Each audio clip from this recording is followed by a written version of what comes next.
Kim is still trying to find the link, so, but with Nick, we have a quorum.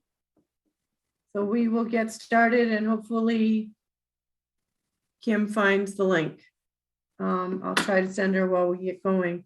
I'd like to welcome everyone to the Patricia A. Hannaford Regional Technical School District Board meeting. It's Wednesday, February 2nd. It is now 5:03 p.m. And I'd like to start with board introductions, and I'm going to call you out as I see you on my screen. Christina? Jay, the board is not unmuted. Sorry, yeah, no, it takes a couple extra steps to unmute now. Okay. Okay, sorry for the delay. Hello, everybody. I'm Christina Macklin. I'm the Addison Northwest School District rep from North Ferrisburgh. Steve Rooney. I'm Steve Rooney from Starksboro, representing Mount Abe Unified School District. Judd. John Markowski, resident of Bridport and WIB member for the Career Center. Missy. Missy Beckwith. I'm a Workforce Investment Board member.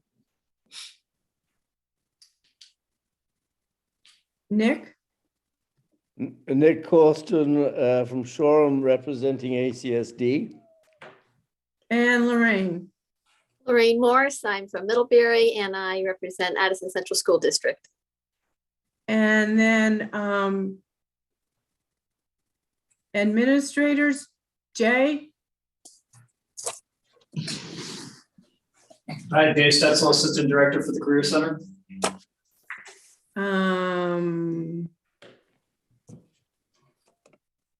Dana. Jay, Dana says that he can't unmute. Just got it. Thank Okay. you. Dana Peterson, Superintendent, Patricia A. Hannaford Regional Technical School District.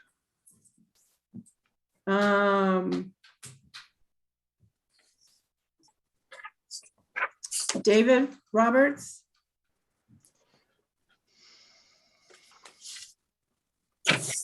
Adult Ed Coordinator for Career Center. Thank you. And then Linda Barrett,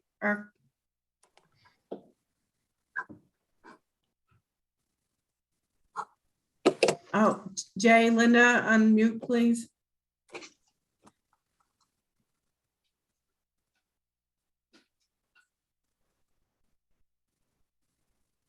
Sorry, I was writing names down. Linda Barrett, clerk. Thank you. And Kim Farnham is lost in the ozone right now. We're trying to get her in. She can't get the link to work. She will be on. She is the Mount Abe at large rep. And as soon as she comes in, I'll have her introduce herself. And I'd like to thank all of the community that's here. Before we go into visitor comments, may I have a motion to approve the agenda, please? Moved, Lorraine. It's been moved by Lorraine. Is there a Judd has seconded? It's been moved and seconded to approve the agenda as printed. Is there any discussion? Seeing none, we'll proceed to vote. All those in favor, please say aye or raise your hands. Any noes? Any abstentions? Motion's passed. So visitors, Jay is running the meeting from the Career Center. And so if I'm understanding Jay's directions for the meeting, the way the meeting is running tonight is if you would wish to speak, can you please raise your Zoom hand? And the other thing that we are asking everyone to do is please identify themselves. So for example, we have an iPhone that's, I don't know who that is. So if whoever's on the iPhone would not mind, but wouldn't mind, but change just iPhone to a name, please, so we know who you are. Hi, and here's Kim. Kim, would you like to introduce yourself, please? Jay, Kim's muted. Kim Farnham from the Community at Large member. I live in New Haven for the Mount Abraham School District. Thank you. Suzanne, Yes. just a point of clarification, so you don't have to keep telling me that someone needs to be unmuted. It's a slightly slow process. As soon as I hear you call on someone, I'm scanning my list of people that are in attendance. I then have to click on Ask to Unmute. For some reason, the computer's requiring me to click that 3 or 4 times sometimes before it actually takes. So anyway, so know that I've heard you each time, and it just, there's going to be, there may be a slight lapse, and just so everyone knows that. Okay? Okay, are we leaving the board unmuted then? I can't. If they have remuted themselves, I need to click that Ask to Unmute button again to allow them to speak again. So they either need to leave themselves unmuted and just not have any background noise, or when they mute and then need to talk again, I'll click that, and we're just going to have a slight lapse or slight. Okay, and do we know who's on the iPhone? That's Aaron Townsend. And if folks are wondering where the hand is to raise, if you click on reactions at the bottom of your screen, you should be able to click raise hands there. There was a question that came through on the chat. Linda Barrett. On the list of people that I see, there's a Steve and a Steve Rooney. Can you identify that one? The other Steve is Steve Small. There's also a Kate G. There's a who? Kate G. Yep, that's Kate Riviere from Such Meetings as the Last One. Okay. Is there anybody else you're looking for? I think that's everybody. Okay, Thank you. thank you.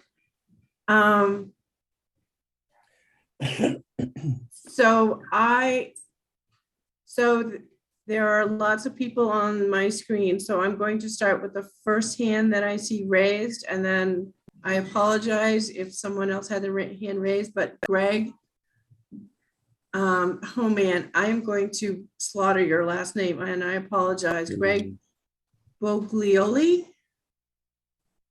Did I get it anywhere near right?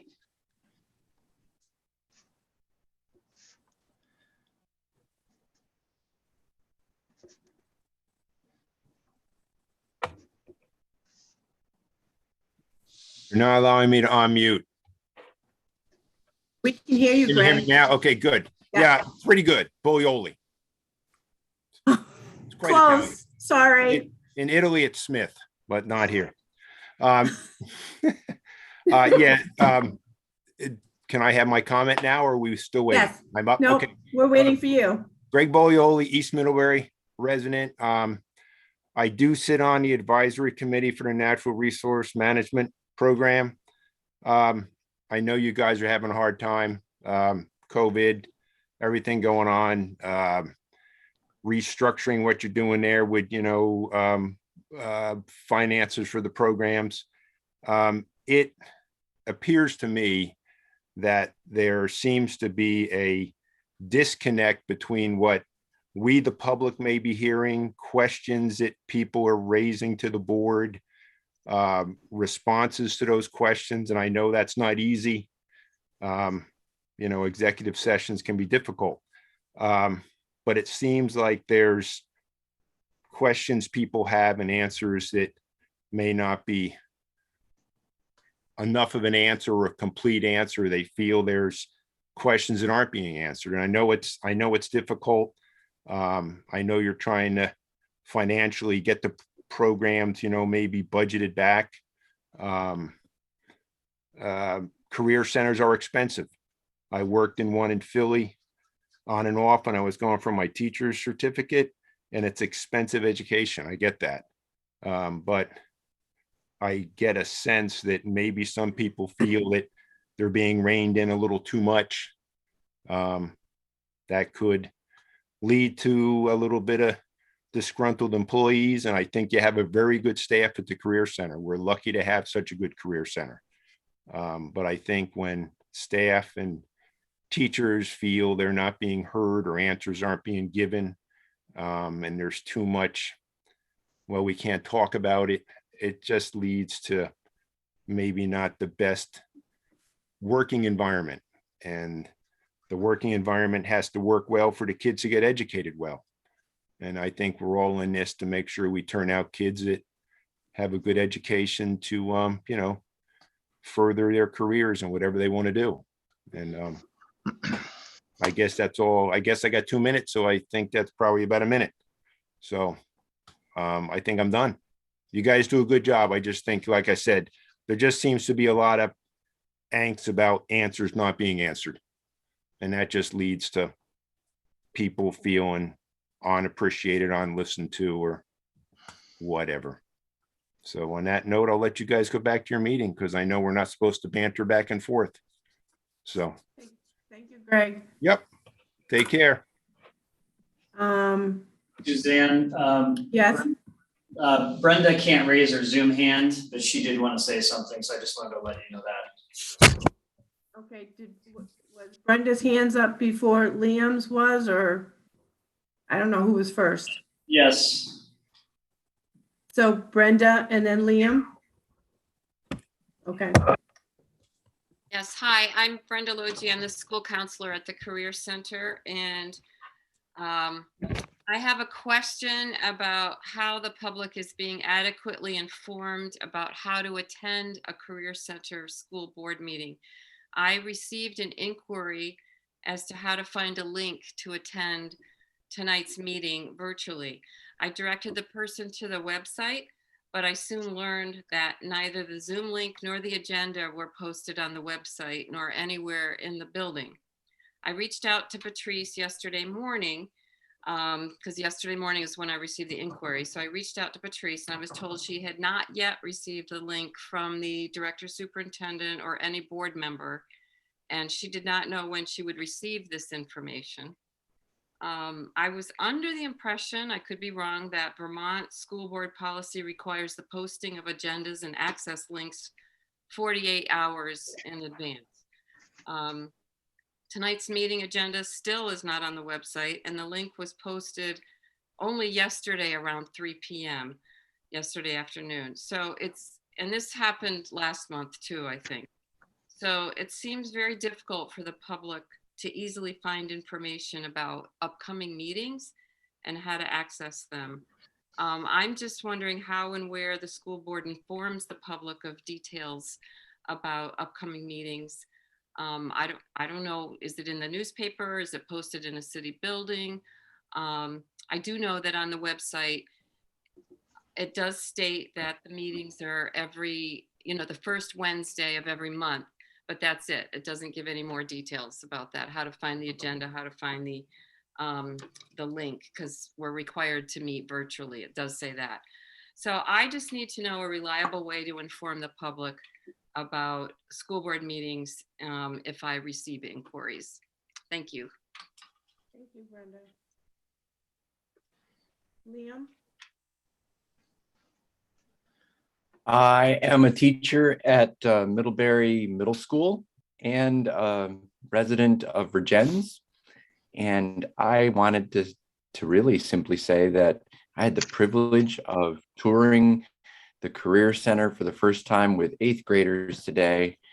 And I wanted to thank you for really turning the lights on to some students that got excited for school that haven't been excited about school for months, and hearing really positive conversations about many of the different programs you have.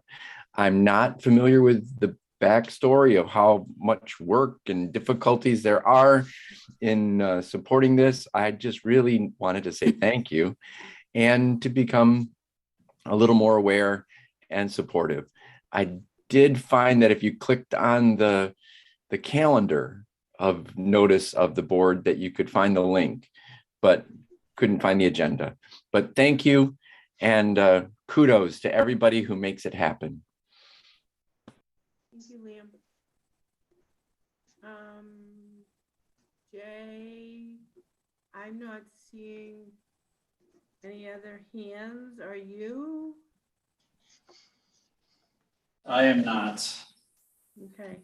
If there is no more public comment, then we will move on into the agenda. Dana, is there correspondence, I believe, on an engine? Steve Small has his hand up. Oh, I'm sorry, Steve Small. Let me unmute him here. Thank you. Hi there. Greetings, everybody, from retirement land, which is wonderful.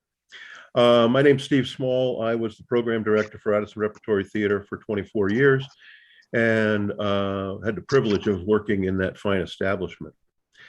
I have a couple of issues, and I have been out of the loop, except for a former advisory member called me or texted me, who lives out of state now, and said, "What the hell's going on over there?"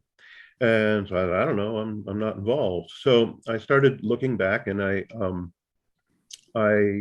watched the December and the January meetings, and I was disheartened because the people who I recognize are incredibly professional, hardworking people who look worn out.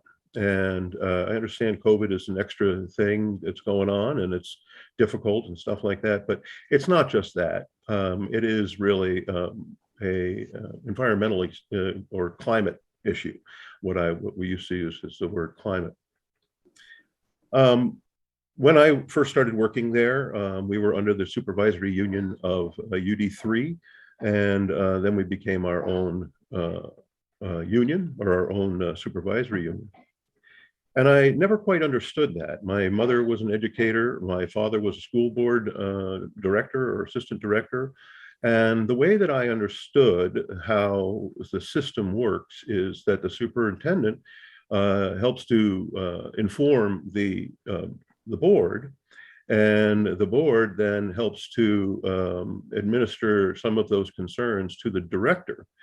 And I think that having the director and the superintendent of being the same person really can taint the information as it comes into the school board, because they're getting it from both sides, and it can be quite self-serving, I believe. So I don't know why there's lack of communication. I don't know how that's going to be played out, but I do understand that this faculty, the people that I knew, were very, very professional and very knowledgeable of their fields of study. And as a gentleman just spoke, it's a wonderfully welcoming environment in each one of the rooms. So my concern is that the school board doesn't have the boots on the ground inside the classroom, so they don't really know. And maybe I'm wrong, but I would lay this out here as an opportunity that that to come out of their cocoon of being school board members and take the time to spend some time in the classrooms and to get to know how these teachers interact with the students and how the students learn, so that when inquiries are made from faculty and staff, that they have a better understanding of why or what and why they might be asking those questions. It's important that as a teacher, if you have a bad day, it's very difficult when you have X number of students who the percentage of them are having a bad day. And that can happen once in a while, but if it's happening day after day after day, it will infringe on the positive productivity. When I was a teacher there, the former superintendent and I were talking, and I said, my job is to educate these kids and to deal with their emotional and their physical and their intellectual growth. And your job is to make it so that I can do my job. That's, to me, what how the hierarchy should work. And and that means that my environment should be supportive for me. I should be well informed, and respected, and that I can feel good about walking from my classroom to the front office to have a conversation with the powers that be. So I didn't have that at the end, but I'm not going to get into that. So I would like to see the board. I noticed on your agenda you're talking about governance, and I would like to see how the board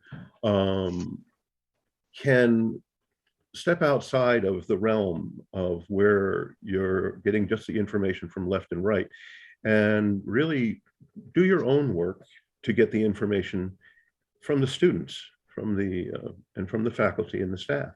I think it would be beneficial to everybody, and this loggerheads that's going on is not helpful to anybody. And I just, can't we all just get along?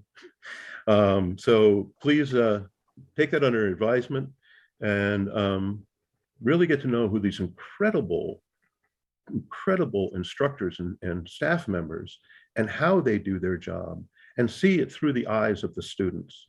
And because the most important person in that building is the student.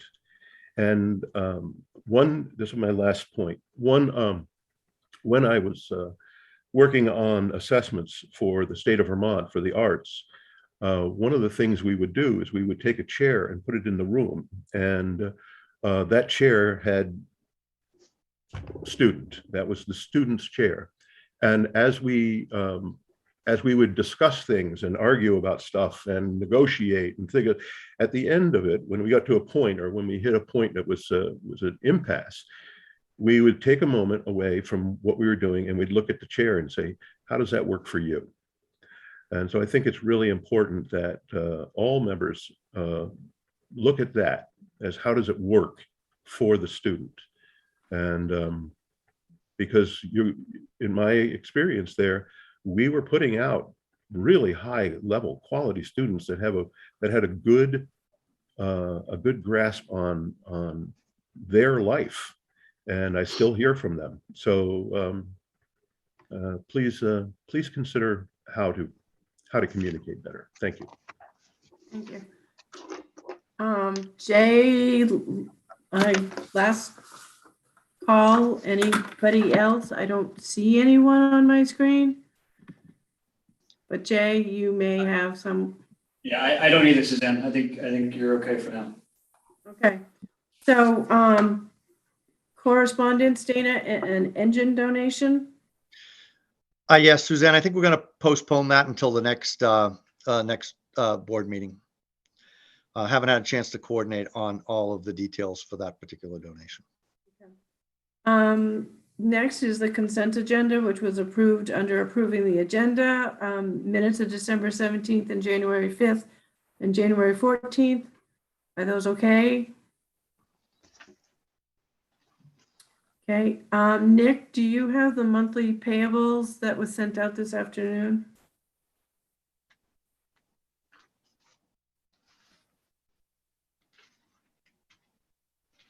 Nick, there you go. You hear me? Yep, I can hear you now.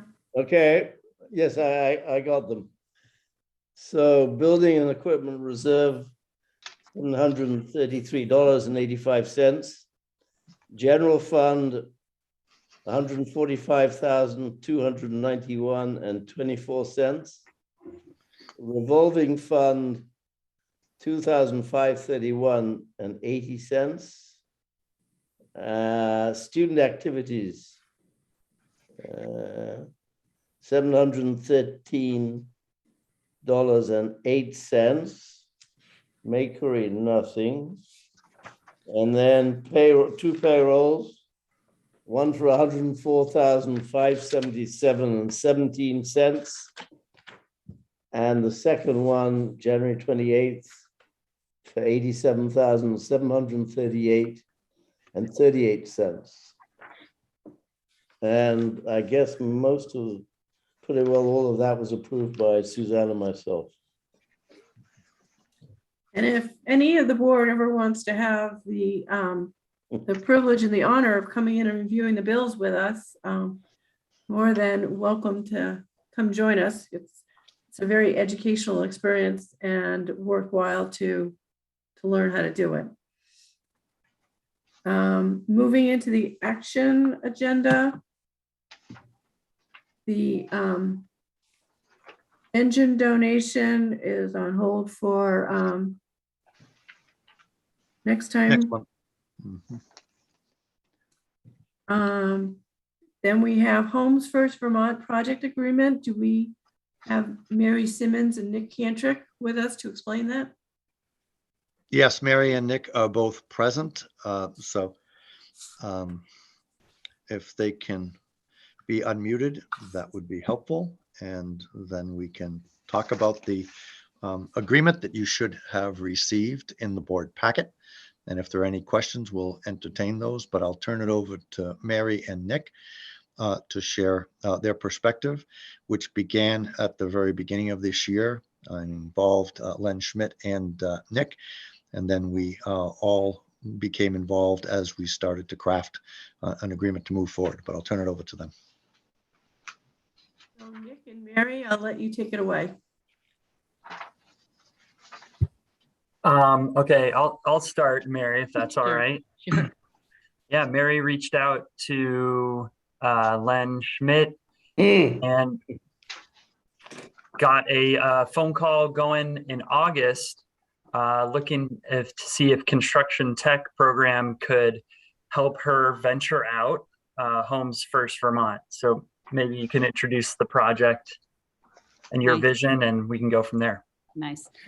So Homes First Vermont is a nonprofit, no-profit organization of Addison County residents who are just trying to find a solution, one solution amongst many, to the housing crisis. And let's see, reached out, Norwich University. We worked with Norwich University maybe a year ago to design a small home, a right-sized home, tiny home, whatever you want to call it.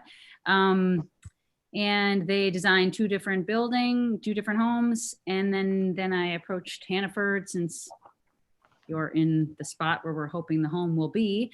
So reached out to the tech center. Nick was game to figure this out. So we've been working since then.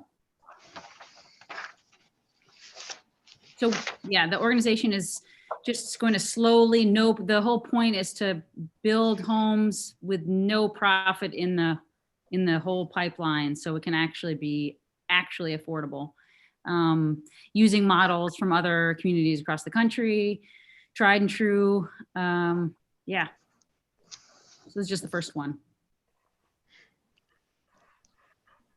So we came up kind of with a plan based off of, I informed Mary kind of what construction tech mission is and how we could help her out, and based off of our experience from the current tiny house that we are finishing up here shortly, kind of got some numbers together, got a timeline together, and then worked with Dana to get this contract and agreement that you see in front of you. And the goal of the project is to fold both of my class sections into the project, where my second year students who are finishing our last year's tiny home will kind of take on a greater role of being more of the managers of the project and the general contractor. And then my first year students who we've been working on building proficiencies will then be kind of the builders of the project, and it will funnel over to next year with second years taking on more advanced pieces of the project.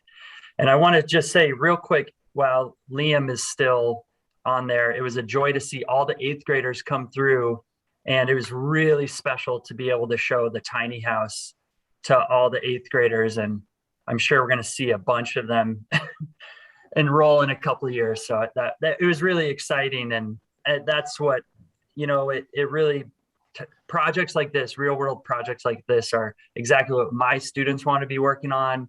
And I think what we should be giving back to the community with. So I love this partnership.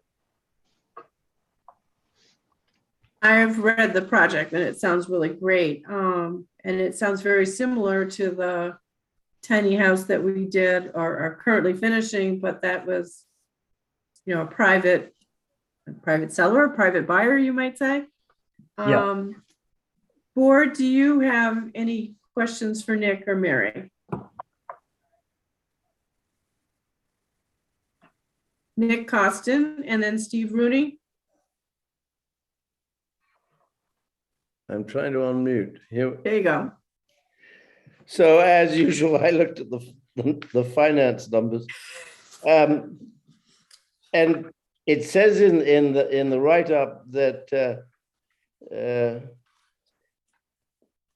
Hannaford will ensure that it maintains all receipts from materials purchased associated with this project and shall provide such receipts to client. And then client obligations, which is the paragraph below on page 3, the cost of materials will be entirely covered by Home First VT. The current cost is $56,500, which I think is the budget. So my question, Nick, is does the 5,600 include materials or all the materials, or are they in addition? You mean the 56,500? 56,000, yeah. Nick, while we're waiting for Nick Cantrick to get back on, I guess, I can let you know that that's all inclusive. The supplies are included in that. So that total amount, there's not anything extra. If the cost of the construction exceeds the 56,000, then the client would be obligated to make up the difference. Okay. No, I don't think you can see, but Nick Cantrick is on.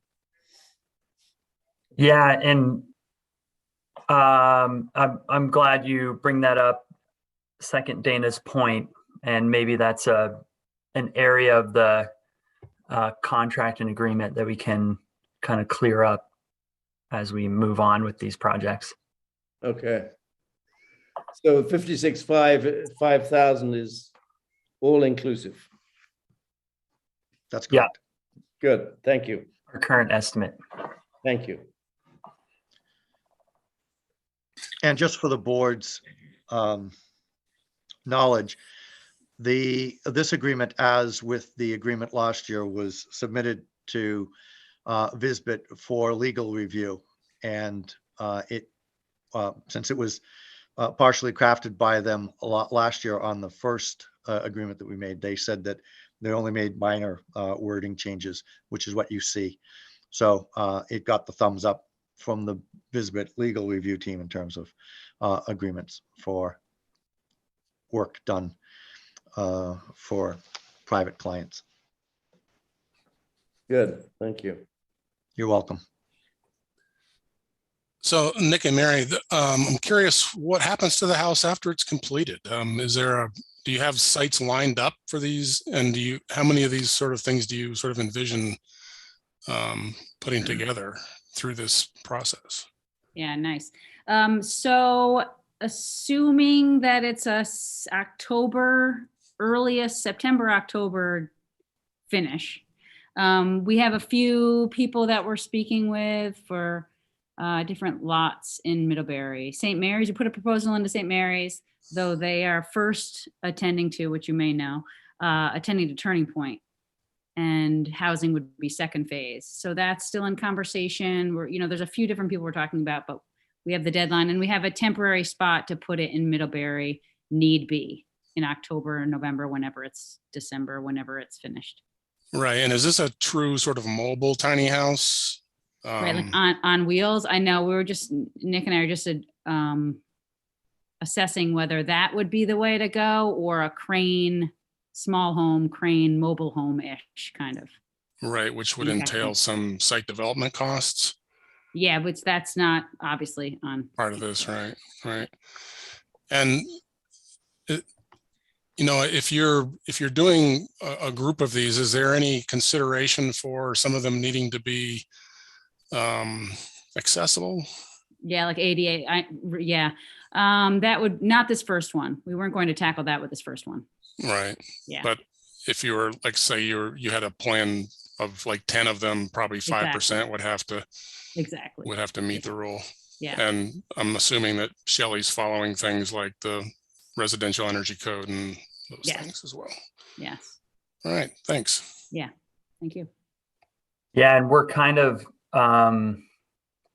based off of our learning from our current tiny house project, and then kind of discussing different parameters with this project, we're folding in Steve Spatz of Efficiency Vermont to consult, as well as our electrician consultant is Chris Griggs of Eastview Electrical, and various other now building movers. And so we're going to kind of spend the next and Shelley, the architect, and kind of iron out those details over the next couple months here before we start the build, or next month or so. Nice. And Nick and Mary, this question may take longer than what we have, and if so, please tell me and I'll have a phone call.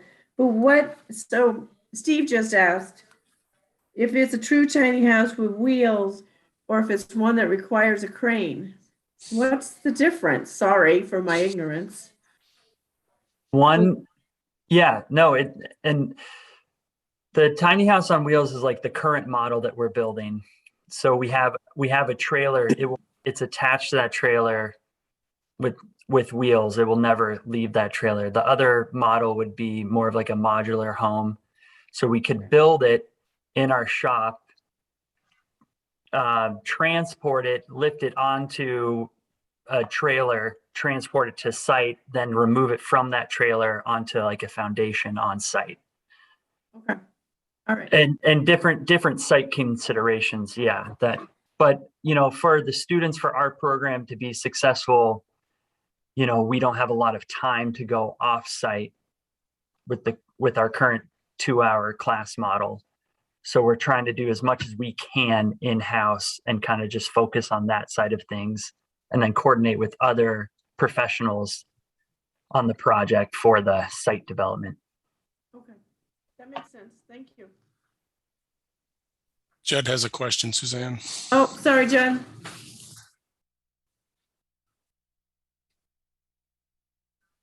You might have to unmute him, Jay.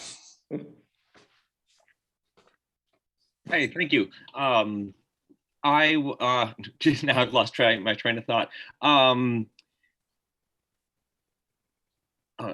totally lost it as I was looking for the buttons there. Good grief. I'm so stuck on the measurements, and that's good because I was so stuck on the transportation of the thing and wondering how that was going to work. But right, it's not one on wheels; it would be transported. Now I remember my question. You mentioned a possible October finish timeline.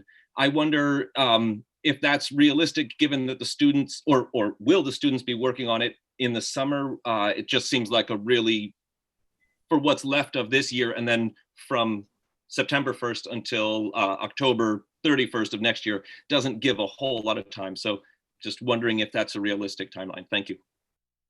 And I just threw that. I mean, we're willing to take whatever the students take, whatever time it takes. Yeah. That's far more of, yeah. I'm excited to have the students build it. It's really, yeah. Yeah, we're kind of, and we're looking at this, as, what Mary mentioned before, kind of the prototype. We're kind of working with the design a little bit, and hopefully if this is successful, we can get a rhythm going and learn a little bit more about, the realities on our side and the realities on their side, and make it match up.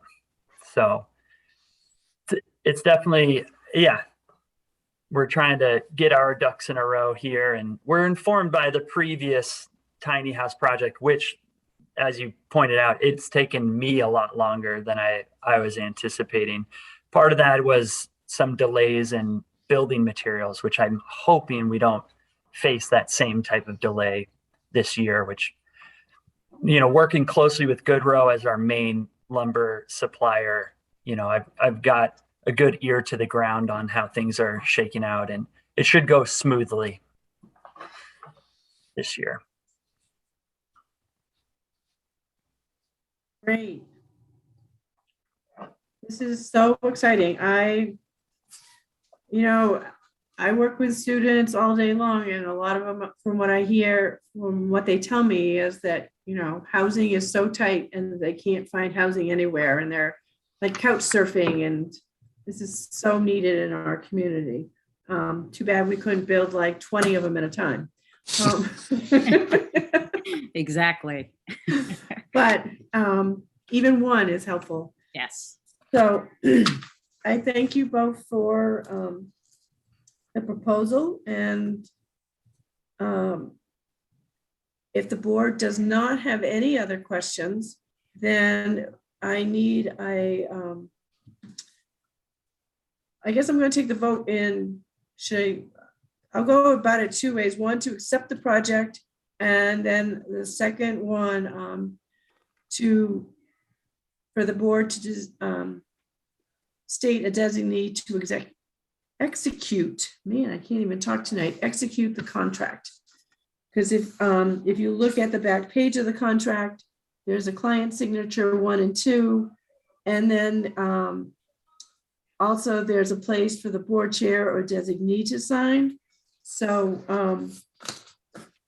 may I have a motion from the board to first accept the agreement? So move, Steve. Moved by Steve, and Judd raised his hand to second it. It's been moved and seconded to accept the agreement between Homes First Vermont project and the Career Center. Is there any further discussion? I don't see any hands raised, so we'll proceed to vote. All in favor, please raise your hands of some sort. Aye. Aye. Say aye. Thank you. Is anybody opposed? Any abstentions? Motion's passed. Now I need a motion to designate either the board chair or someone else to sign for the board on this contract. Last year, that was the superintendent, Suzanne. I move that we allow Dana to sign in the board for the board chair. I'll second.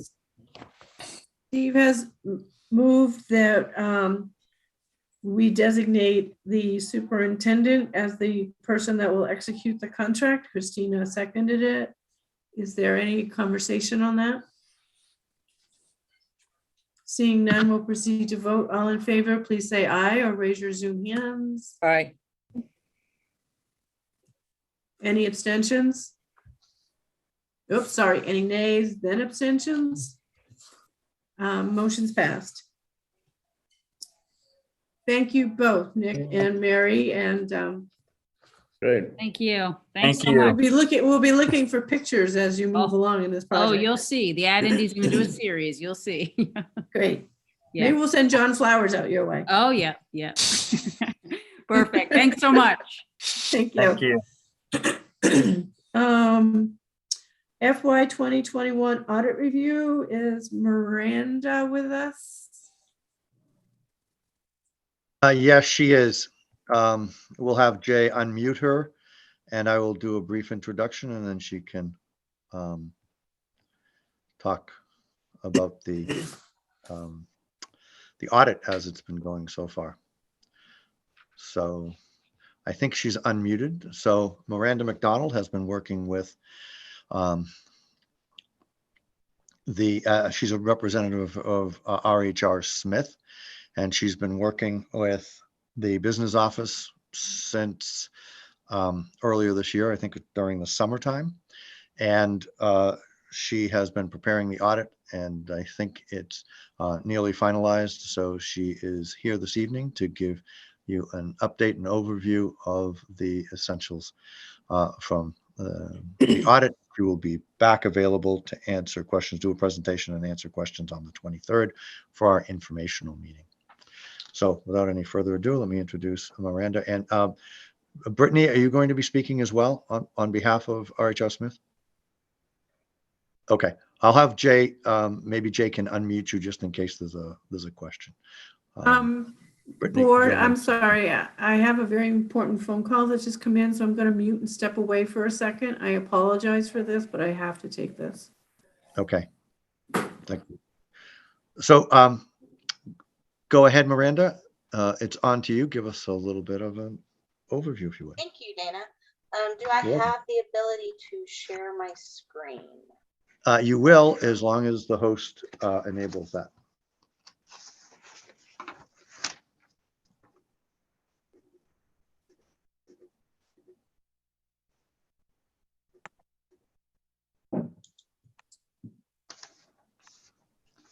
Miranda, try now.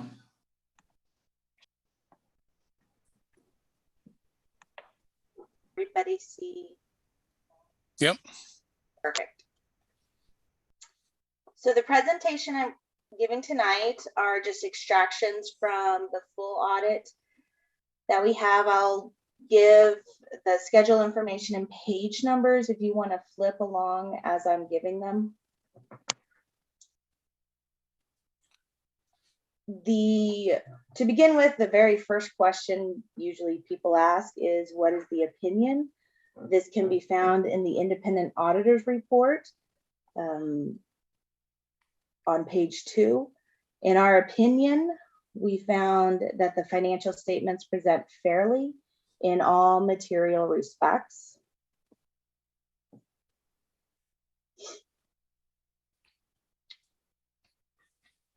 The management's discussion and analysis beginning on page 4. I usually tell people, if you don't want to read the whole audit, notes and everything, I suggest you read this section. It's a good synopsis of the year. It's just a brief discussion of the financial statements, how y'all ended the year, how this year compares to prior year. It gives a little bit of capital assets, debt, and what was going on. COVID, we're still living it.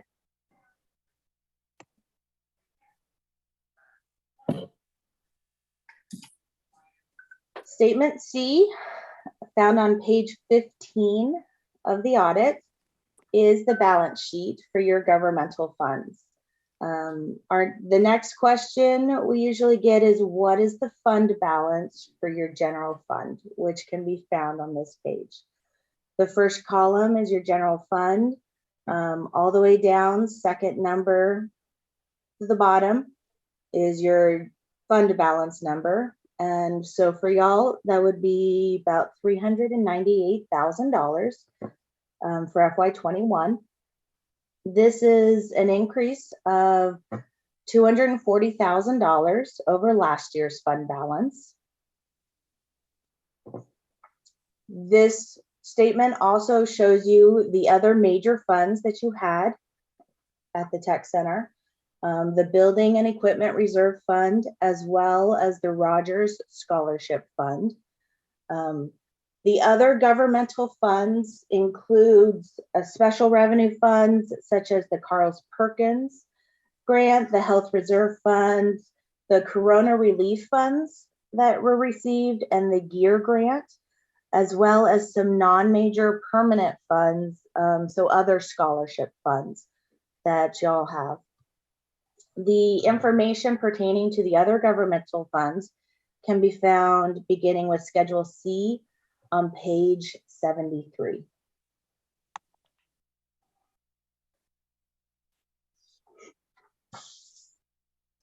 For statement E, the revenues, expenditures, and changes in fund balance for your governmental funds. That's just it.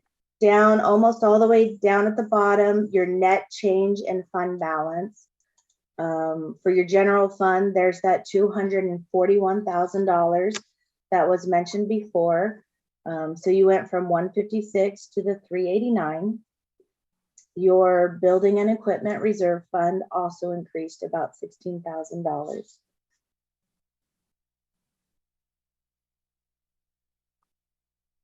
And then Schedule 1 can be found on page 58 of the audit. This is the comparison of your actual amounts, what was actually your revenue, your actual revenues compared to the budget that was adopted.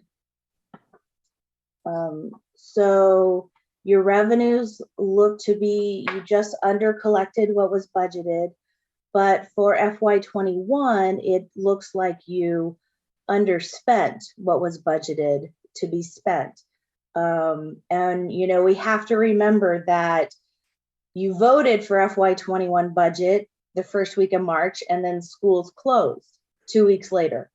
So I know that plays a big factor into these numbers here. In FY21, you also received Corona relief funds came in, and some gear grant money came in. So some of those expenditures you were able to spend out of grant funds and not out of general funds, so you were able to increase your fund balance in general fund for FY21.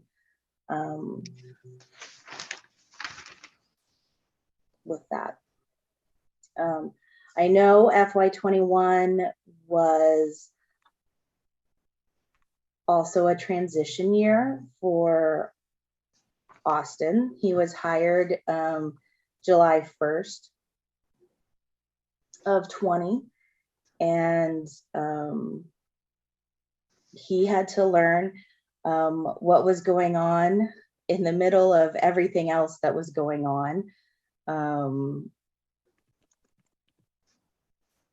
Yeah, it was huge. So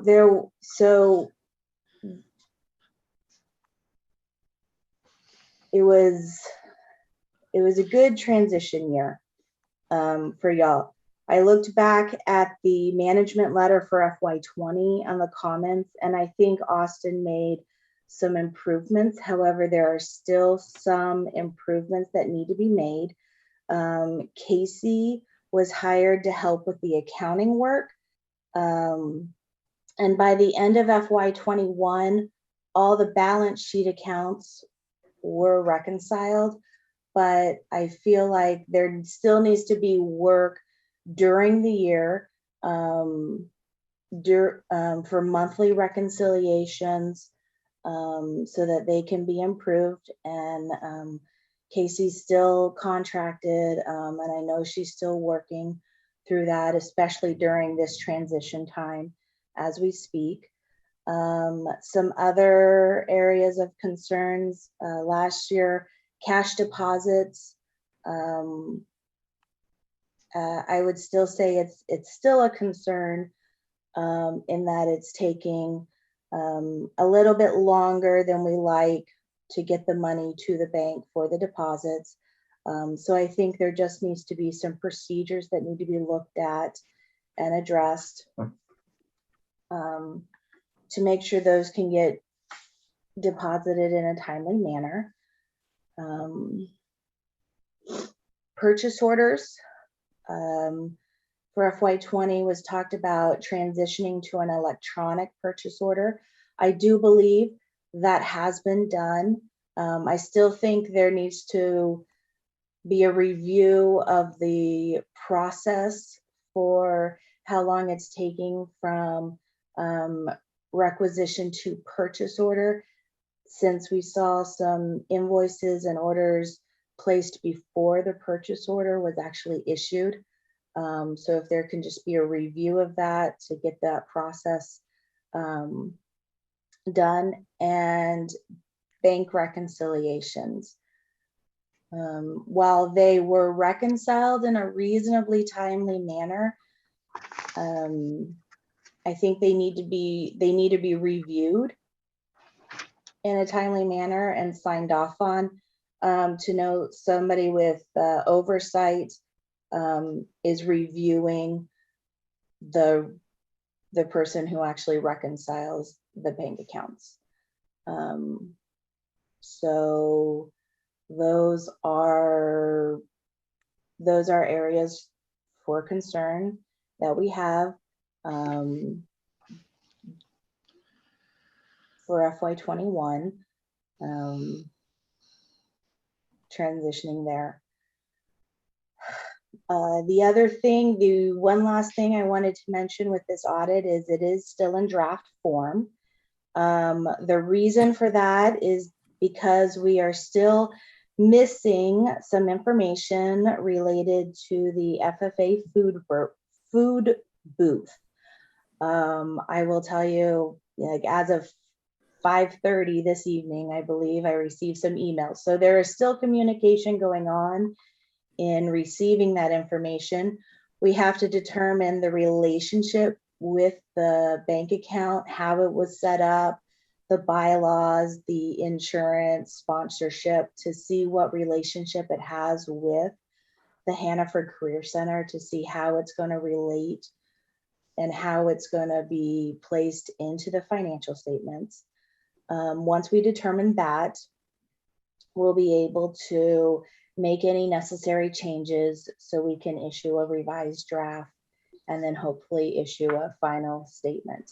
That being said, I do not believe the general fund number will change in any way with the information coming on the statements.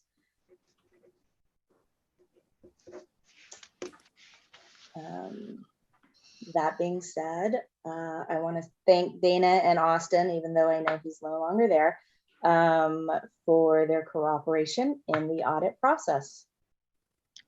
Thanks, Miranda. Thank you. Board, are there any questions for Miranda or Brittany? I have a question. Lorraine. Sorry. Yes, Lorraine. Yeah. And then Judd, you're next. Miranda, when you were saying about the deposit, cash deposits not being made on in a timely manner, we probably don't. Can you give me a little more info? Like, I'm thinking cash deposits, kids like FFA or like the kids who sell maple syrup. Is that what we're talking? Those kind of monies? And when you say not in a timely manner, what are we talking? Like they should be done daily and they're being done weekly or monthly or what? No, we realize daily is not reasonable, but we do recommend at least weekly, going to the bank and making a deposit. Part of that could be that the money is not getting to the business office to be made, for the deposits to be made on a weekly basis. I think review needs to be made, you know, is the money sitting in the business office for over a week? So that needs to be looked at and reviewed, or is the money sitting with the teacher and it needs to get to the business office so it can be deposited within a timely manner. And by timely, I mean at least once a week. Okay. And so it's not the kids or the teacher is not responsible for going to the bank. It's the business office. That is correct. Thank you. Judd? Yeah, when you mentioned the word concerns, I wonder, is the energy behind the concerns that you mentioned just a way to update and improve, or do you have any concerns like something isn't being done right, or there might be a problem somewhere? I guess somewhere in there is a little bit of a line. Does that question make any sense? Yeah, let me jump in, Miranda. Yeah. Everyone, I'm Brittany. I'm the Director of Support Services for RHR Smith, also an audit manager, and Miranda's part of our department. So when we say concerns, there are sort of different levels of things that we might bring up in an audit. So one is a material weakness, one is a significant deficiency, and then the other, which is what we're talking about, are just management letter comments. So they don't rise to the nature of a material weakness or significant deficiency. Usually I describe these as opportunities for improvement. So they're issues in the sense that they're either not best practice or they're not lining up with what you say you're going to do. So part of what we do is say, tell us what your procedure is for X. And if your procedure for cash disbursements is that every invoice needs a purchase order, or every purchase has a purchase order before it's made, then we select a sample and we say, okay, did you do what you said you were going to do? And so that's what we're finding here is, the deposits it's not best practice. It's best practice not to let cash sit around. Of course, for the obvious reasons, but also just because then your financial statements aren't accurately reflected. You haven't recorded everything you have. And, same with like the bank rec. So, certainly not alleging that anything untoward was going on, but it is best practice to have somebody besides the person doing the reconciliation review. These are sort of checks and balances that we have in place. So that's what we're talking about here. It's opportunities to strengthen and improve and just keep things running smoothly. Great, thank you. You understood my question perfectly. Thank you. Yeah. Rooney.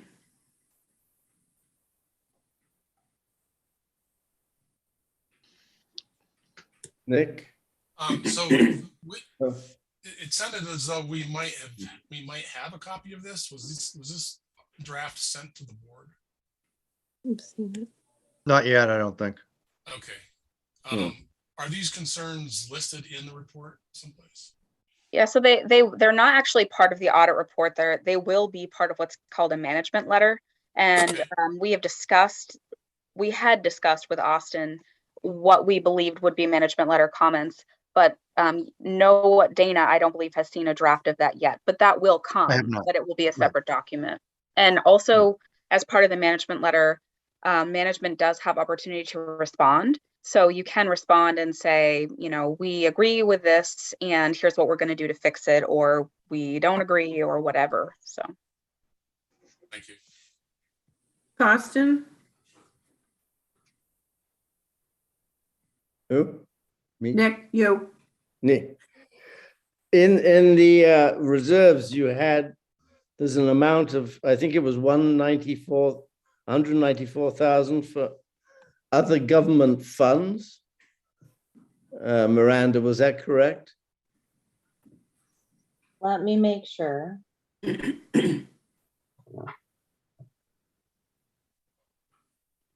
Yes, there's 194,000 in other governmental funds. So these are reserves? They're part of, they can be grants, they can be scholarship funds, they can be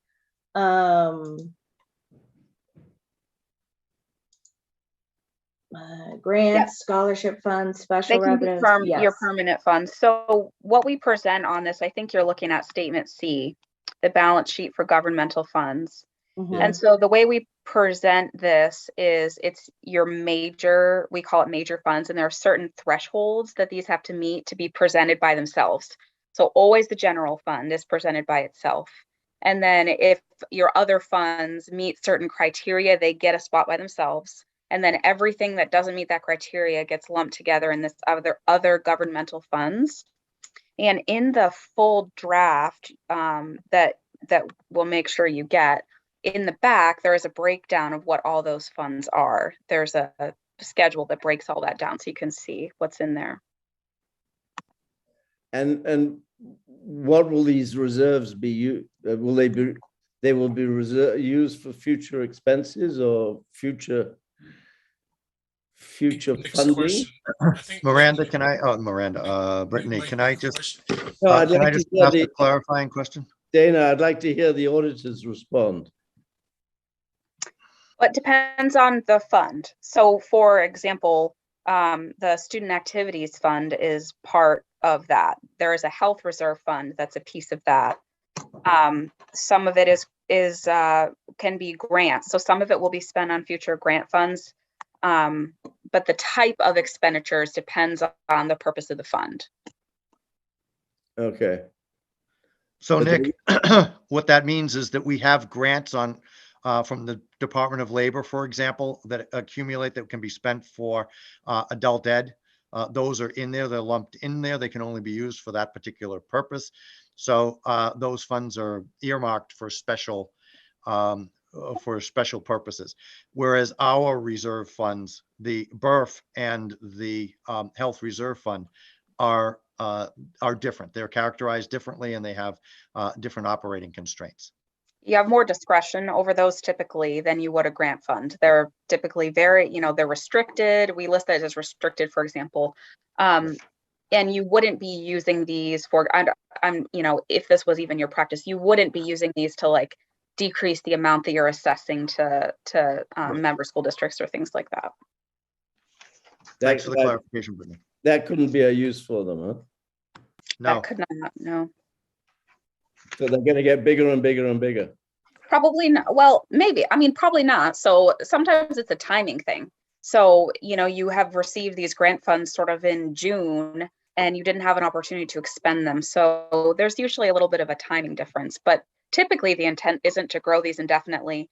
Usually even for a reserve fund, you may grow it to a certain point and then you have a purpose for it, like a capital reserve or something like that. Yeah, yeah. But that's not the same fund. Okay, thank you. Are there any other questions, board members?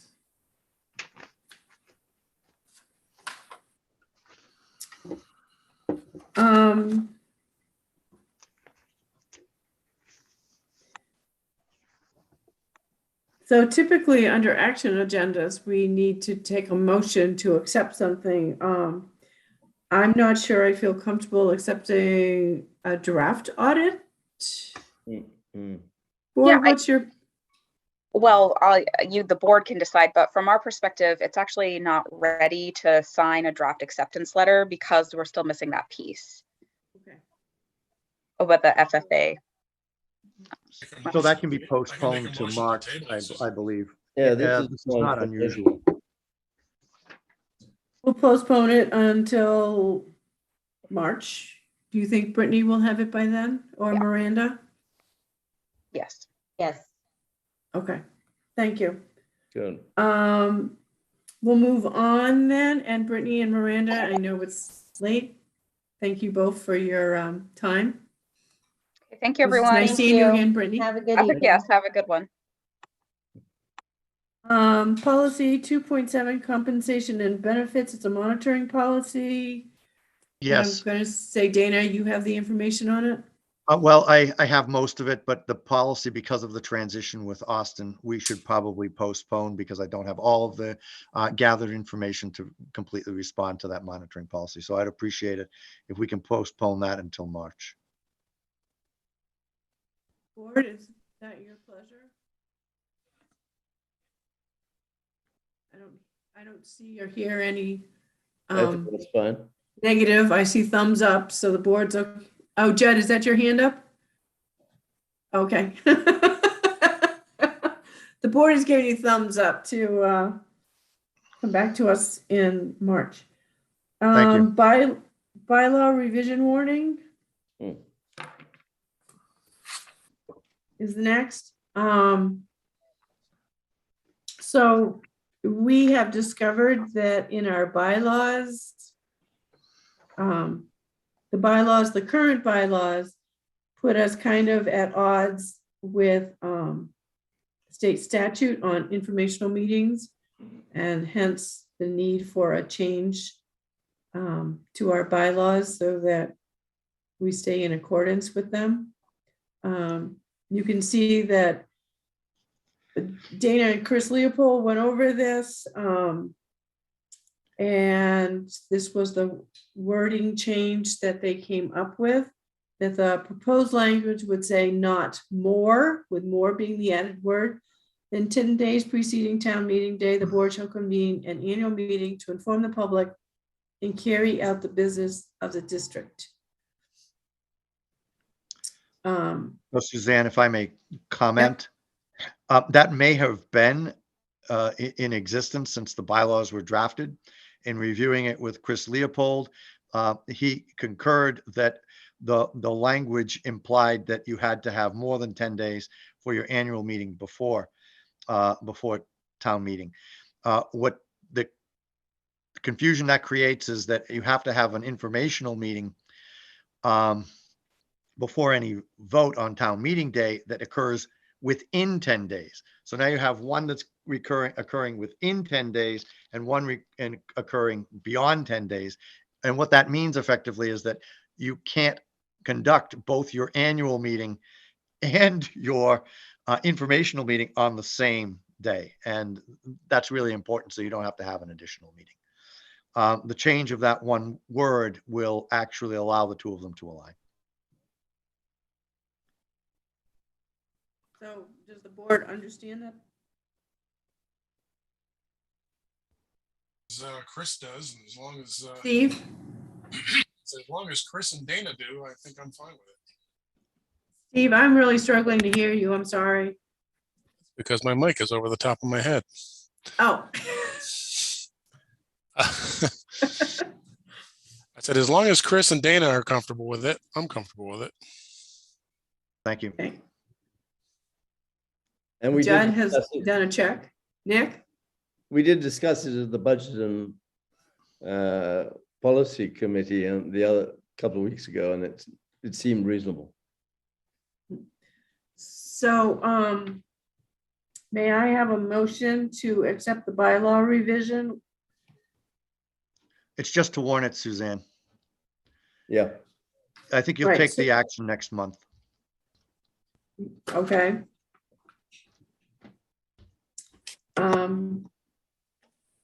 And then the next item on is future board meeting schedule starting in March.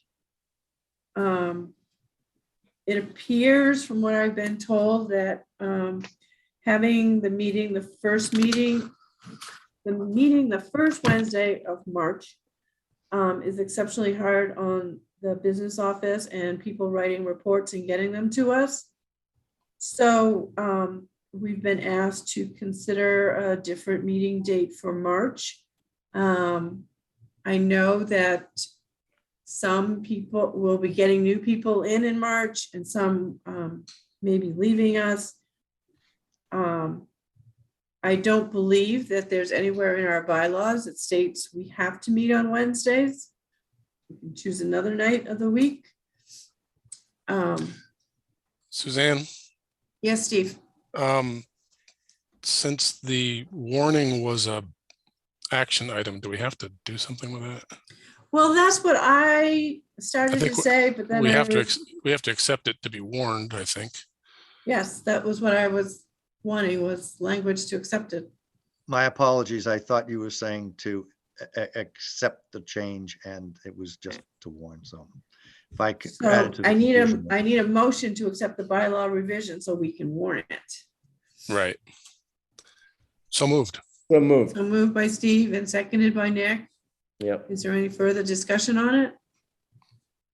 All in favor, please say aye or raise your Zoom hands. Aye. Or put a check up. Okay. Any nays? Any abstentions? Motion's passed. Sorry. That's okay. No, that was where I was headed, and then I was. It's all right. So, thinking about board meetings moving onwards, what is the board's pleasure? I mean, like, Steve, when are the Mount Abe meetings? Well, this meeting time actually works very well for me. I don't have any particular reason to want to change it. If it's inconvenient for other folks, I'm obviously willing to listen to what that might be, but I have no issue with this time. Okay, Judd, your hands up.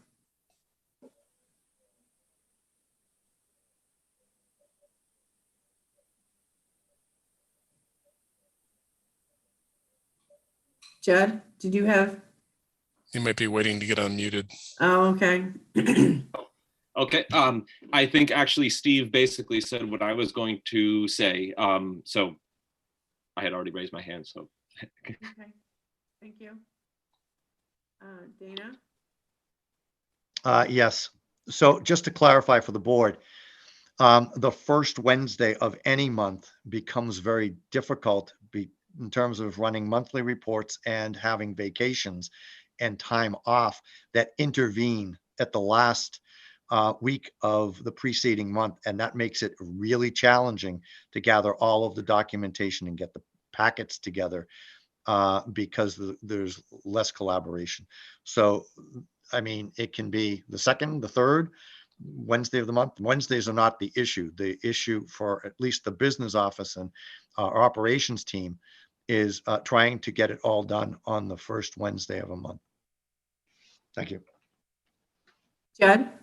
So if there is somebody from any of those parties who has an opinion, maybe it's best if one of them pipes in with a date that would work for them and we can go forward that way. Christina? Needs to be unmuted. So Suzanne, you can't meet the first Wednesday, right? Is that? I can't meet the second Wednesday because of VSBA. Okay, and so are we basically looking for a date in the second week of the month that's not a Wednesday? We're looking for a date. I don't know if anybody's necessarily wed to a day of the week. That was why I started with what nights do like Mount Abe meet or Addison Northwest. I know the nights that ACSD meets. Yeah, we meet Monday nights, the second and the third Mondays. Okay. Steve? So, yeah, I was going to ask, I thought you had the conflict with the second week. That's why we needed to talk about it. Is there a problem with the third week? Not that I'm aware of. Missy, I saw your head move.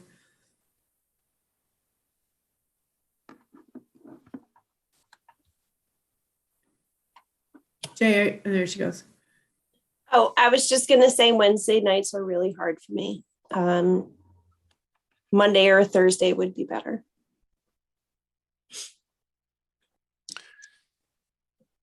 The only issue I have with Thursdays right now is I'm on the Mount Abe negotiating team and we're slotted in on Thursdays. So until that's resolved, which we're obviously hoping is soon, Thursdays would be a little difficult.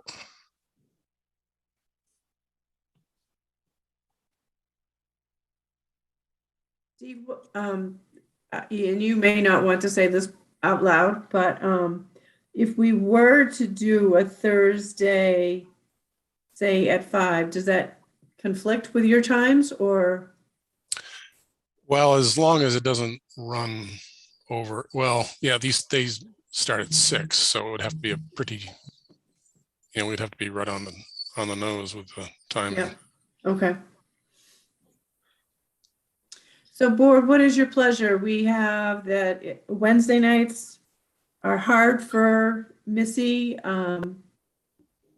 She has thrown out, I think you said Mondays or Thursdays. Mondays between ACSD and Addison Northwest are pretty much booked. Missy, is it all of Wednesday night or is it a particular end of Monday evening? Well, Wednesday I'll be honest, it's the first night the kids come back and they really need attention. That's okay, Missy. We see and hear you when we feel it. Well, Steve, if we can be really good, and I'll try my very honest best, could we go to like a third Thursday and try it? Sure. Oh, Christina's shaking her head no. Yeah, I have a standing committee meeting for Addison Northwest the third Thursday of the month. Sorry. Can we do it a different Thursday? Does the second Thursday work? Do that. And actually, Suzanne, now that I think about it, it's alternating Thursdays because they do professional staff and support staff on alternating weeks. So I do have I think the second Thursday would work. If we are really good, I can make that work. I have a class that night, but the class gets done in May. So, and it doesn't, it normally starts like at 6:30 and goes to 8. So I can make it work if that works for board members. going the second Sure. Thursday. How about Dana and his people? Is Thursday work? I think that we can make Wednesday or Thursday work at the same time at 5 o'clock, as long as there are no other. The important thing to Okay. you is to have it the second or third week, right? That's correct. It just gives us time from the statements being reconciled and other things, as well as the opportunity to prepare reports that would be more difficult when there are vacation weeks at the end of a month, which happens several times during the year. So yeah, we've already lived through that 2 or 3 times, and it's becoming clear that that's not a good place to have a meeting in the first week of the month.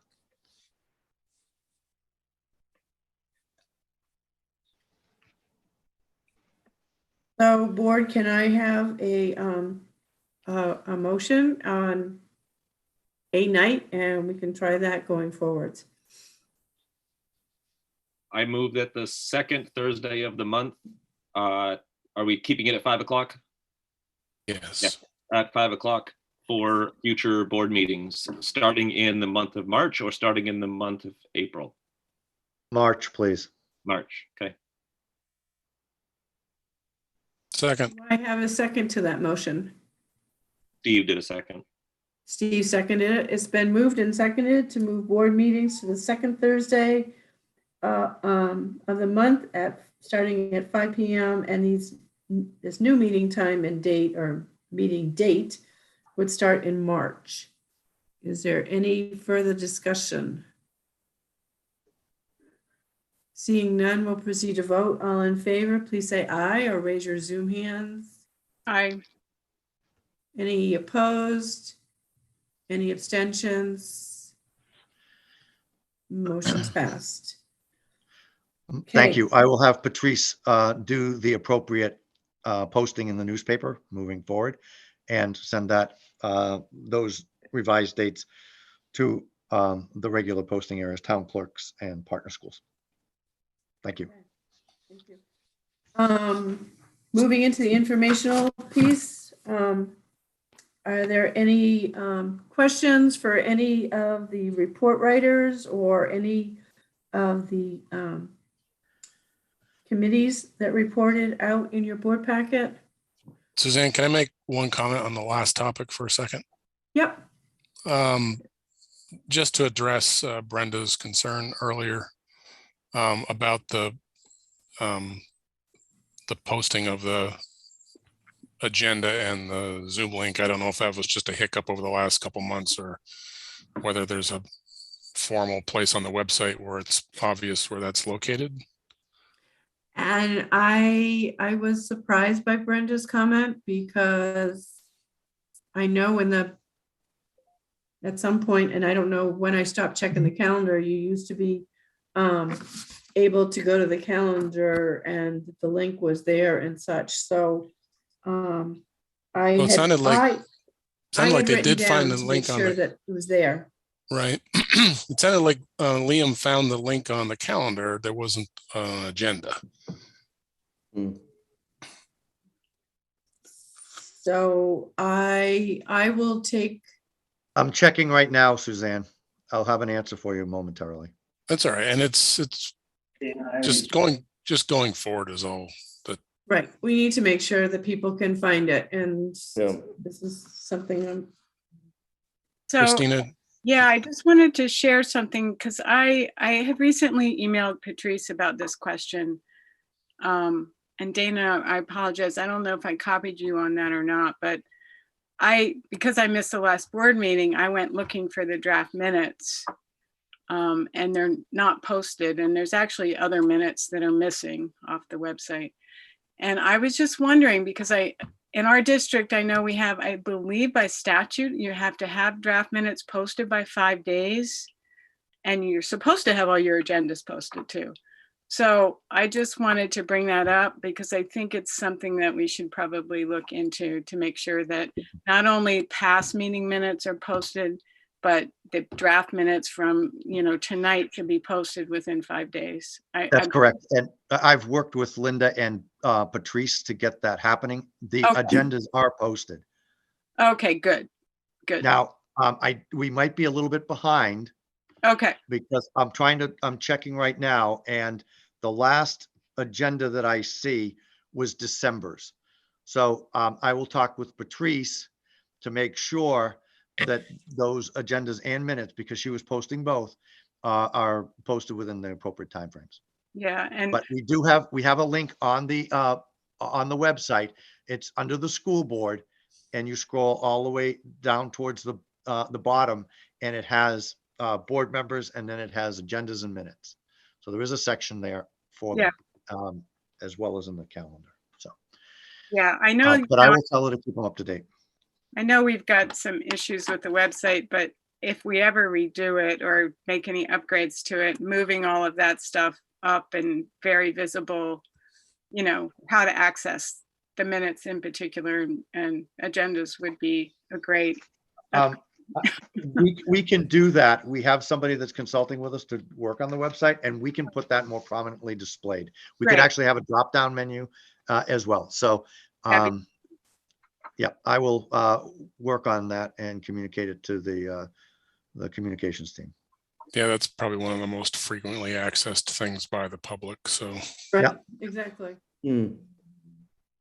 Yeah, and I actually use that to go back and write board reports for my board on what's happening at Hannaford. I mean, take notes tonight, but it's great to be able to go back and look at the minutes and make a summary. Right. Thank you. You're welcome.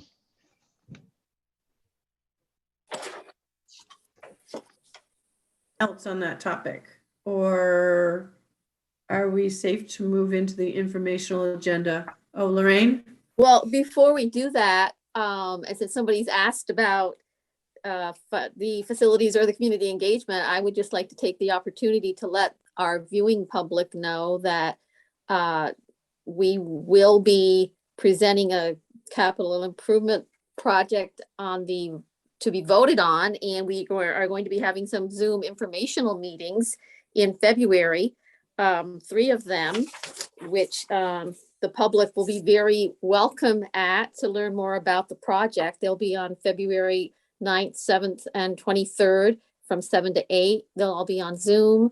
Be on the lookout. You'll be getting a mailing sent to you about this project and about how to participate in those Zoom meetings. And there'll be other things, some articles in the paper, front page forum. We'll be doing our best to get the information out to everyone who have the opportunity to vote on this project. So be on the lookout. Lorraine, say those dates again? I heard you say the 7th. I think you meant to say the 17th. I'm sorry. Yes, the 9th, the 17th, and the 23rd. That's why I wanted you to repeat them. Yes. yeah, and I From did seven- get from I did 7 to get 8. I did get an invitation to the 9th and the 17th. I didn't see the 23rd. Because I'm taking those and I'm posting them to Front Porch Forum. And I believe the 23rd, Steve, is immediately following the informational meeting for the board. That's correct. Okay. Yeah, so also, Steve, we are going to give you the content for the post. Right, Lorraine? All I did was just forward the link and said there's going to be a meeting. So if there's more information to come, I can certainly share that too. Yeah, there is. There's going to be a whole post put together. So that's what should get posted. Right. We'll hopefully get it finalized tomorrow now that we have the links. Right, Lorraine? Hopefully, yes. Yeah, or the next day. All right. So Lorraine, you've brought us into the reports to the board. So are there any questions or comments about any of the reports to the board? I've got one question related to policy. I just was wondering, I see the policies that are under review, the equity policy and the transgender policy. I'm just, and the other one are for future agendas, but those two in particular, I'm just wondering what the status is on the review process at this point on those two policies. Are we going to be voting on those before the end of the school year? No, I the believe the VSBA. equity policy has been pulled back by the state. Yeah, That's correct. So, It's Okay, being reviewed by VSBA, and they will give us an update when that's ready. okay. Thank you. What about the other one? I think that's also under some legal review as well at VSBA. Okay, thank you. We will bring those back to budget and policy as soon as the recommendations come back. so for people that may not understand what we're discussing, the Vermont School Board Association puts out policies. Some are recommended, some are required, some are suggested. And so the policy committee reviews them and then brings them to the board to review and to comment on or make changes to, and then they finally get warned. There's a whole process in which they get warned. But sometimes while we're working on policies that have been put out by the state, they pull them back for themselves to work on them some more. And sometimes required policies that we have on the books, the state rescinds them. And so then the policy is no longer a required policy and we need to remove it from our books. So it's quite a fascinating process. Sometimes it's a frustrating process, but it is a process nevertheless that we go through. And we did have on our agenda to look at a new policy that's coming out, but maybe we might have to push that off. But back to the reports, are there any other comments or questions? Nick, is that a finger being raised? Yes? Please. So I was just wondering, we didn't have anything on the agenda for the 8.1 million process. I think I've read everything that the engagement committee has put out, but is the engagement committee, do you feel you've got everything you need to launch the process? You mean our presentations to the public, Nick? Yes. We hope so. We've got an excellent video, which I think the board has already seen, that was created for us, that we'll be sharing with the public. We also have 3, we call them teaser videos, that we're going to try and get out to the public that give a little insight to the Career Center. We've got a sheet of information that will be going out in the mail, actually, to everybody. And I'm sorry? That's the talking points. Yes, the talking points. So yes, and we're hoping to have John Curler, who's our person in charge of the building, and someone who's helping us with the project at our Zoom meetings to answer questions. I feel pretty good. Christina, you too? Yeah, I think so. I mean, I think one of the other things we were hoping is if any board members get a chance to address your select boards for any reason. I was on the agenda of our select board last night, so I did plug the bond and talk about the budget a little bit for Hannaford with them. But so that would be helpful, and come to the informational meetings to help us spread the word and ask people to come. Yes. Yeah, so. Okay. Judd, you had your hand up, and then Jay.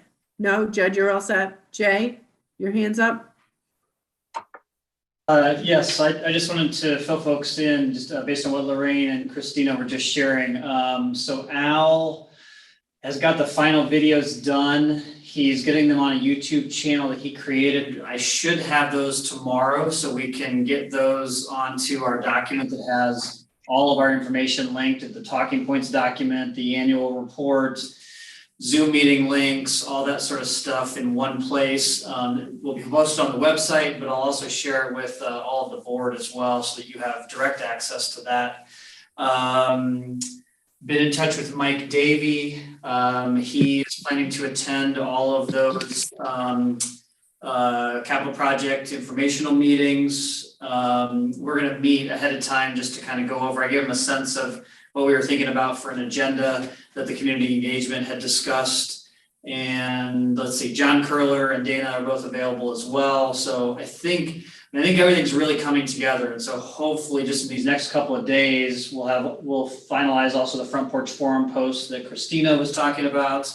And we'll get that out to everyone too, to post on Front Porch Forum, not only now, but probably again in another couple weeks, and then again before the vote probably, and that sort of stuff. So I don't know about everybody else, but I'm feeling pretty good about the information we've gathered, the resources we have together, and then, just now we need to get them out to people. One other thing is we have, I need to check and see when the mailing is going out. I think the printing is done and should be going out even tomorrow. I know the annual report was getting printed today, so we have a PDF version of it, and we will have print copies definitely by the first of next week, if not by Friday this week. So, and then we just have to get those obviously to town clerks and the central offices for each district. So, thank you. Thank you. Good. Any other comments, questions?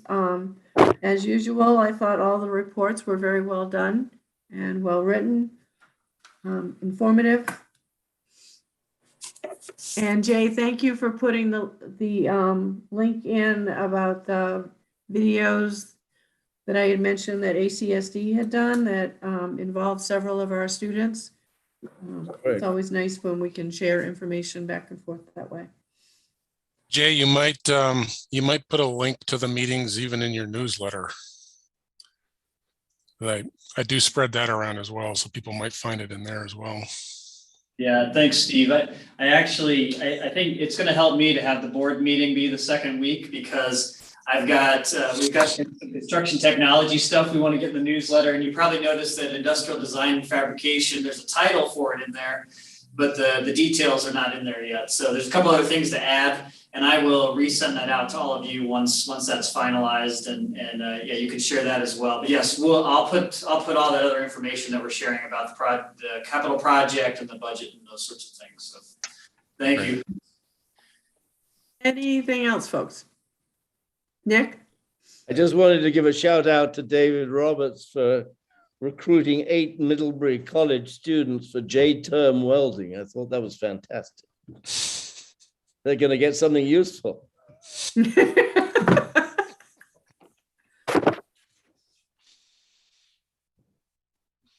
anything else on the reports? Any questions, concerns? So, board, it is getting late. This is the next line item is a brand new VSBA model policy. It's on board member education.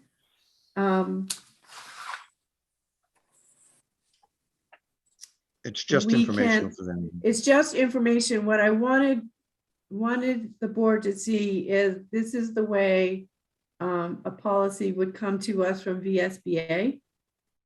You can see there's no, it doesn't delineate which school district it is or anything. And then you have to fill in the bottom of it. And there's also sometimes, like the very last paragraph in this particular policy, it says that members who take part in workshops and seminars will be reimbursed for travel and other expenses related to participation, provided prior approval is obtained from the board and funds for these purposes are available. That would be something that the budget and policy would look at. And, when this comes back to you, maybe budget and policy wants to take that paragraph out. Who knows? So I wanted us to start actually seeing some policies and kind of getting our hands dirty. The VSBA has used to do some annual board trainings that all board members were supposed to attend. Due to COVID, they've kind of disappeared. And now they're just, VSBA is doing a lot of web trainings. and they then record those so that you can go back and listen to them and such. So this was just really for information, and so it's going to go to budget and policy, and who knows what it'll look like when it comes back to us. So and that, so the board education is, those are the two same things. May I have someone to do policy 4.1 governing style?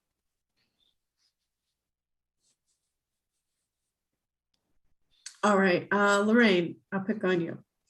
Sure. Was a very good meeting. There was a lot in it, and so we had to delete a little bit, but a lot of good information, and yeah, good job, everybody. Sorry, we're only 22 minutes over, 23 minutes. May I have a motion to go into executive session for negotiations and personnel, please? Nick, is that a motion? Second. So Jenny. Nick moved it, Lorraine seconded it to go into executive session for negotiations and personnel.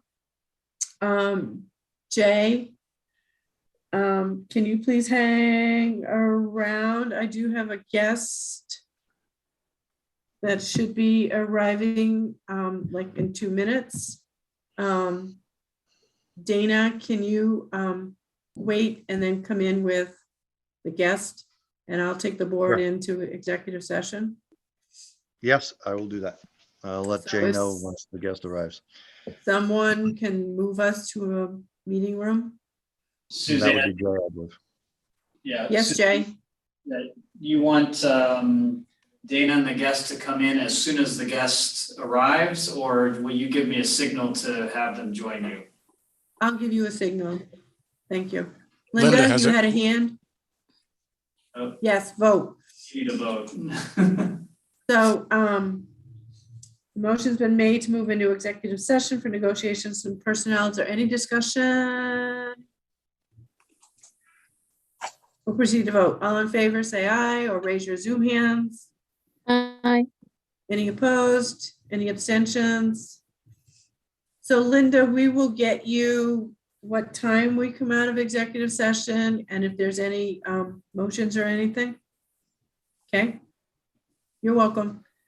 So Jay, I can text you, or I can text Dana, either. Who do you want me to text to say, send people over? You can text me, that's fine. Okay. Thank you.